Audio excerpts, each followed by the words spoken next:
Always at your service, Q citizens. Kaliwat kanan na ang ginagawang paghahanda ng pamalang lungsod para sa national and local elections 2025. Naipamahagi na rin ng automated counting machines at ballot boxes ng COMELEC sa cluster precinct sa districts 1, 5 at 6. Sinuyod na Oplan Baklas ng COMELEC, katuwang ang QCLGU, ang iba-ibang kalsada sa lungsod para magtanggal ng mga nakapaskil sa maling poster areas. Dumagsa ang libo-libong job seekers sa Labor Day Job Fair ng QC Public Employment Services Office, katuwang ang Department of Labor and Employment. Nasa 11,000 trabaho mula sa 100 employers ang nagbukas para sa mga aplikante. Pinasinayaan na ang bagong multipurpose and commercial building na Barangay Commonwealth. Mayroon itong 22 stalls sa ground floor para sa mga gustong magnegosyo, habang pwede namang gamitin sa iba-ibang aktibidad ang second floor. Kinilala na RPMD Foundation Incorporated si Mayor Joy Belmonte bilang Outstanding Public Servant of the Year dahil sa tapat na pamamahala at hindi matatawaran na serbisyo publiko. Bukas na ang bagong bihis na Philippine National Police Child Development Center sa Camp Crame. Magiging katawang ng PNP ang lokal na pamalaan sa pagpapatakbo ng center kung saan manggagaling sa Social Services Development Department ang mga gurong magtuturo dito.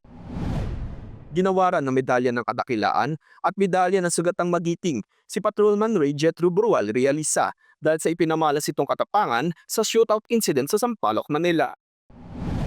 Operational na ang bagong dialysis clinic sa Rosario Maclang Bautista General Hospital.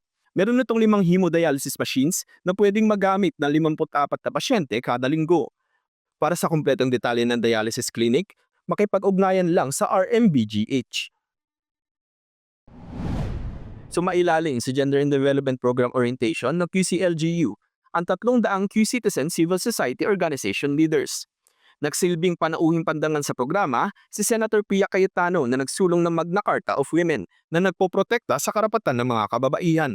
Dumalo rin siya sa orientation ng may 500 QC urban farmers para mas palawigin ang kanilang kaalaman sa pagtatanim. Bago ito, mainit na tinanggap si Senator Cayetano ni Mayor Joy Belmonte, Vice Mayor Gian Soto at mga konsihal.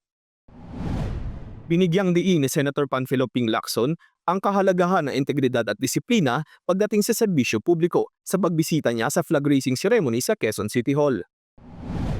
Tinalakay sa pulong na lokal na pamalaan at ng Meralco ang mga hakbang na gagawin para matulungan ang mga nakatira malapit sa transmission lines na itinuturing na danger zones. Tiniyak din ng Meralco na handa sila umalalay para sa kaligtasan ng mga residente.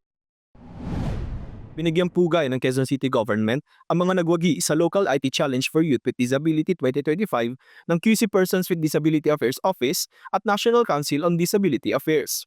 Layo ng LITC na palakasin ang kumpiyansa ng students with disabilities sa paggamit ng makabagong teknolohiya. Formal nang nanumpa bilang bagong punong barangay ng Bahay Toro si PB Medi Alcantara sa pangunguna ni Mayor Joy bilang inducting officer.